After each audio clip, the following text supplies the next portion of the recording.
মোৰ মতেদি 25 তাৰিখৰ যিটো ৰিপৰ্ট আহিব ই 6 জনগোষ্ঠীক জনজাতীয়কৰণৰ সমস্যাটোৰ এটা স্থায়ী সমাধান লৈ আহিব। আমি সকলোৱে তাৰ কাৰণে কাম কৰি আছোঁ। কালিও আমি 2-3 ঘণ্টা বহিছিলোঁ। অহাকালি আমাৰ চাহ বাগিচাৰ গোটেই ৰাইজখন আহিব লগ পাবৰ কাৰণে। তাৰপিছত আমি জনগোষ্ঠীসমূহকো মাতিম আৰু 25 তাৰিখে আমি বিধানসভাত এখন সুন্দৰ প্ৰতিবেদন আমি দাঙি ধৰিম। সমস্যাখিনিও ৰাইজে বুজি পাব, সমাধানৰ ৰাস্তাও ৰাইজে দেখা পাব। खुलुमबाय रायजोफोर गिबिसिनथाराव फिथांखि ब्लग इउटुब चेनेलनिफ्राय रायजो राजा बयनिसिमबो फुंबिलिनि गोजोननाय बावहरनाय जाबाय। जायफ्रा सानफ्रोमबो खौरां खोनासंनो मोजां मोनो नोंथांमोननि थाखाय आङो माखासे गोनांथार भिडिअसफोरखौहाय लानानै माखासे बाथ्रा सावरायनो सानदों रायजोफोर। जों बयबो मिथिगौ रायजोफोर जोंनि बर'नि गेजेरावहाय नैबेफोरबायदि अर जोंब्लावनाय जाथाया जागासिनो दङ। दा बेखौ नुसेयावबो जोंनि गोरों गोरा लिडारफ्रा फंसेबो खुगा बेखेवनाय आङो नुनो मोनाखै। जोंनि बर'फोरनि गेजेरावहाय गोबांथार हारि अनफावरि हा हु गोमाजानो गिनाय आरो नन एसटिफोरनोहाय एसटि होजानो गिनाय बैसोरबायदि सुबुं दङ आरो गुबुन गुबुन हारिफोरनो हा होनायखौहाय रैखा खालामनाय आरो होबथानाय बेबायदि सुबुंफोर दङ। गोरों गोरा मानसिफोर दङ बर'फोरनि गेजेरावहाय। नाथाय आङो नैबेफोरबायदि होबथानाय जोंनि बर'फोरनि गेजेरावहाय नुवाखै। दा नोंथांमोना खोनासं दिलीप शइकिया एमपि बिथाङा मा बुंदों। আমাৰ নীতি এতিয়াও স্পষ্ট আছে। নৈতিকভাৱে আমি এই জনজাতিকৰণৰ বিষয়টোক সমৰ্থন কৰি আছোঁ। এইটো আজিৰ ষ্টেণ্ড নহয় আমাৰ। যেতিয়াৰ পৰা বিষয়টোৱে দৃষ্টিগোচৰ হৈছে, বিষয়টো মানে দাবীলৈ ৰূপান্তৰ হৈছে, তেতিয়াৰ পৰা আমি বিচাৰোঁ যে 6 জনগোষ্ঠীৰ জনজাতিকৰণ হ'ব লাগে। এয়া নৈতিক সমৰ্থন আছে আমাৰ। কিন্তু এক্সিষ্টিং ST ষ্টেটাছ পাই থকাসকলৰ যিটো তেওঁলোকৰ শ্বেয়াৰ আছে সেইটো কেনেধৰণে আমি বিতৰণ কৰিম তাৰ মেকানিজিম যেতিয়ালৈকে নাহে বা এটা কনচেনচাছ যেতিয়ালৈকে আমি আনিব নোৱাৰোঁ, গোটেই বিষয়টোত কিন্তু কিছু সমস্যা আছে। কিন্তু আমি এতিয়াও 6 জনগোষ্ঠীকৰণ যিটো দাবী 6 জনজাতিৰ বা জনগোষ্ঠীৰ জনজাতিকৰণৰ দাবী তাৰ প্ৰতি আমাৰ সমৰ্থন, নৈতিক সমৰ্থন সদায় আছে, থাকিব। কিন্তু এক্সিষ্টিং ST ষ্টেটাছ পাই থকাসকলৰ তেওঁলোকৰ মনৰ ভাৱটোক কিন্তু আমি অধ্যয়ন কৰি এটা কনচেনচাছ এটা মানে সকলোৰ লগত আলোচনা বিলোচনা কৰি কামটো আগবঢ়াব লাগিব। গতিকে আন্দোলন আৰু অস্থিৰতা এইটো পৰিহাৰ কৰিবৰ কাৰণে আমি সকলোকে আহ্বান জনাই আছোঁ।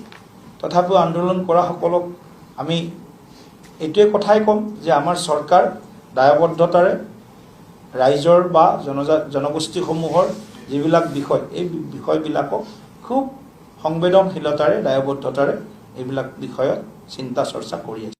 सिगांनिफ्रायनो बिसोरो माबा मोनसे खालामनानैब्लाबो नन एसटिफोरनोहाय एसटि खालामना होनायनि बाथ्राखौ बुंबोगासिनो दङ। नाथाय बे समावहाय डक्टर हेमन्त बिश्व शर्मा सारा क्लियारलि बाथ्रा बुंखाबाय। थाखानाय एसटिफोरनि अनगायै आरोबाव मोन 6था जाति जनगोष्ठीखौहाय जुदि सोसनबावोब्ला बेयावहाय बै एक्जिस्टिं एसटियावहाय माखासे गोहोम गोलैगोन होननानैहाय clearly chief minister doctor Himanta Biswa Sharma सारा फोरमायनानै होखाबाय। अब्लाबो जोंनि बर'फोरनि गेजेरावहाय गिदिर गिदिर लिडारफ्रानो दिनैसिमबो खुगा बेखेवाखै। ना बिथांमोना सानदों नामा बेयावहाय जों गैया, जों बेखौहाय नांजाया, होनो हानाय नङा, बेफोरबायदि सानदों नामा जोंनि बर'फोरनि लिडारफ्रा? दिनै जोङो नुनो मोनदों रायजोफोर गुबुन गुबुन हारिनिफ्राय राभा काउन्सिलनिफ्राय जोङो नुनो मोनदों CMआनो फैनानै गावनि एसटिखौ गोमाजानो गिनाय गोबांथार बाथ्रा बुंफैदों। बिथांमोननिफ्रायनो माखासे लाइमोन सिख्लाफोर सिन्थायनो दिनैहाय होबथानाय जोङो नुनो मोनदों। नाथाय जोंनि बर'फ्रा मानो सिरि थादों? बर' हारिया मानो सिरि थादों? बैसोर नन एसटिफ्रा मोन 6था हारिया एसटिखौ मानो बिदों? एसटियावहाय माबा मोनसे दङ बेखौ नुनानैसो बिसोरो एसटि बिदों। जों एसटि, जोङो शेड्युल ट्राइब, जोङो ट्राइबेल जों 6 शिड्युलनि आन्डाराव थानाय मोनसे जाथि दा बेखौ जों मोनथिसेयावबो मानो जोङो स्रि स्राय थादों गोबां ससियेल मिडियायाव गोसारगासिनो दङ होख्रावगासिनो दङ एसटि होनांगौ दा बिनि सायावहाय आसामनि chief minister doctor Himanta Biswa Sarma साराबो बुंगासिनो दङ विंटार सिजननि आसाम एसेम्ब्लियावहाय माबा मोनसे खालामनानै होनाय जासिगोन होननानैहाय मा खालामगोन बर'फोरनो सेपारेट स्टेट होगोन ना बै 6टा जनगोष्ठीनोहाय एसटि होनानै होगोन गभर्नमेन्टआ जायखि गोसो जाया बेखौ मावनो हायो मावनो हायैनि खोथायानो गैया आङो दिनैनि समावहाय रुलिं गभर्नमेन्ट अपोजिशन गभर्नमेन्ट आं बेखौहाय बुंनो थाङाखै रायजोफोर नाथाय आङो मोनसे ओरैबायदि दुखुनांथाव भिडिअखौ नोंथांमोननो हगारनो सानदों जाय भिडिअआ ससियेल मिडियायावहाय गोसारगासिनो दङ नोंथांमोनाबो खोनासं এটা এসটিত আহিম ট্ৰাইবেলত আহিলে ভাল লাগিব আমাৰ মিডিয়াসকলেও খুব ভাল লাগে এনেকুৱাটো ট্ৰাইবেল 6 জনগোষ্ঠী ট্ৰাইবেল ভাৰত চৰকাৰে দিবলৈ গৈ আছে ইয়াত ক'ব লগা আমাৰ একো নাই বিটিসি হিসাবে আগতেও আমি এনওসি লিখি দিছে আৰু যদি নতুনকৈ লাগে আৰু আমি লিখি দিম কিন্তু আমি কৈছো কোনো ভয় খাব নালাগে এক্সিস্টিং অসমৰ যিমান ট্ৰাইবেল আছে जाबाय इलेक्शन मेनिफेस्टोआवहायबो बुंबाय इलेक्शननि समावबो बुंबाय आरोबाव नैबे बाथ्राया ससियेल मिडियायाव गोसारबावबाय सिगां मावखाबाय गोरोन्थिखौ आरोबाव बे एखे बाथ्राखौनो बुंनाय जोङो मिथिनो मोनदों अब्ला बिनि सायाव जों जेबो दायथ' लाया नामा ना जों एसटिखौ होमारगोन बर' हारिया एसटि होमारगोन नामा दिनै बर' हारिया एसटि खायनो ट्राइबेल खायनो जों बर' हारिया माखासे जोंहा पावार दङ गावबा गाव पावार दानानै लानायबो जोंहा मोनथाय दङ रायजोफोर हयथ' नोंथांमोना सोरबाया मिथियाखै जानो हागौ दा जों एसटि जानायनि थाखायनो जोंहा फरायनायनि माखासे बिथिङावबो जोङो दावगानो हादों मोजां इनस्टिट्यूशनावहाय जों बाहागो लानो हादों सोलोंनो हादों डिग्री खालामनो हादों जोङो साख्रि मावनो हादों दा बैफोरखौ नुनानै बै मोनद'था हारि नन एसटिफ्रा नोजोर होनानै दिनैनि समावहाय एसटिनि खोथा बुंनानै होख्रावबायदों सासे बर' हारिनिनो लिडारनि बुंनाय रावखौ लानानै बिसोरो दिनैहाय जोंब्लाव होदों जोंनि बर'नि गेजेरावहाय नाथाय जोंनि बर' हारिनि इन्टेलेक्चुयेल लिडारफ्रा गोरों लिडारफ्रानो सा साज्रांल' बाथ्रा बुंदों आरो बर' रायजो राजाफ्रा सिरि उन्दुनानै थादों सानदों जानो हागौ आबसु दंखायो इउपिपिएल पार्टी दंखायो सोरबा दैदेनगिरि दंखायो हयथ' बेबायदि सानदों जानो हागौ नोंथांमोना नाथाय एसटिआ होजामारोब्ला बर' हारिया पलिटिकल पावाराबो खहा जागोन साख्रि बाख्रियाबो खहा जागोन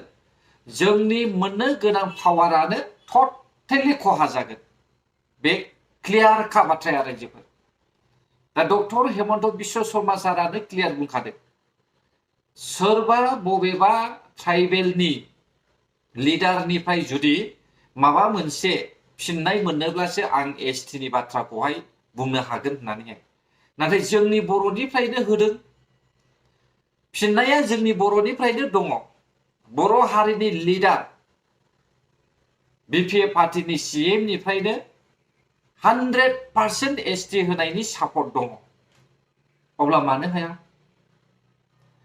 आं रावखौबो दिनैनि समाव बुंनो सानाखै सिदा आं खोथा बुंगोन थेवबो ट्राइबेल सुरक्षा मन्चनि जोंनि बर'नि दैदेनगिरिफोर बिथांमोना गोबां हारि अनफावरि गोबां हारिखौ गोमाजानो गियो नाथाय दिनै जों खुगा बेखेवनाय नुनो मोनाखै सोरबाया पलिटिकल केरियारनि थाखाय उन्दुसोनानै दङ सोरबाया खुगा मुथुनानै थादों गावनि गाद्दिया गोमाजानो गिनानैहाय नाथाय बै गाद्दियाबो फैबाय थानाय समावहाय जुदि एसटि खौ होमारोब्ला अब्ला बे गादियाबो गोमागोन बर' हारिया गाग्लिजागोन सोरबा इउटुबार्सफ्रानो बुं सोरबा ससियेल मिडियानो बुं आङो रावखौबो बर' हारिनि एसटि होनायावहाय हेंथा होनाय बाथ्रा नुवाखै रायजोफोर आं दुखु मोनो रायजोफोर जोङो सासे ट्राइबेल हिसाबै जोङो एसटि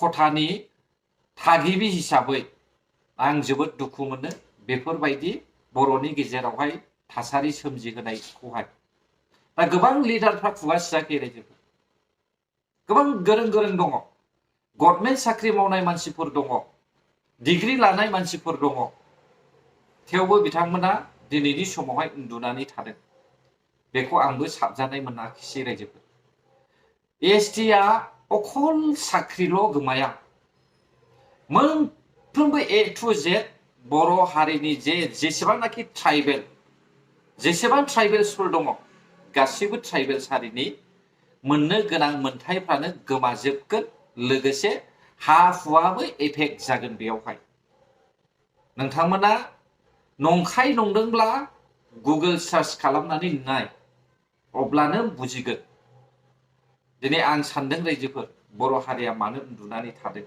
बेखौसो आं सानबाय थादों गोजोन्थों अब्ला रायजोफोर सोरनिबा थाखाय गोरोन्थि जाबायब्ला आंखौ निमाहा होब्लानो जाबाय बर' हारि जै जाथों जै बर' हारिनि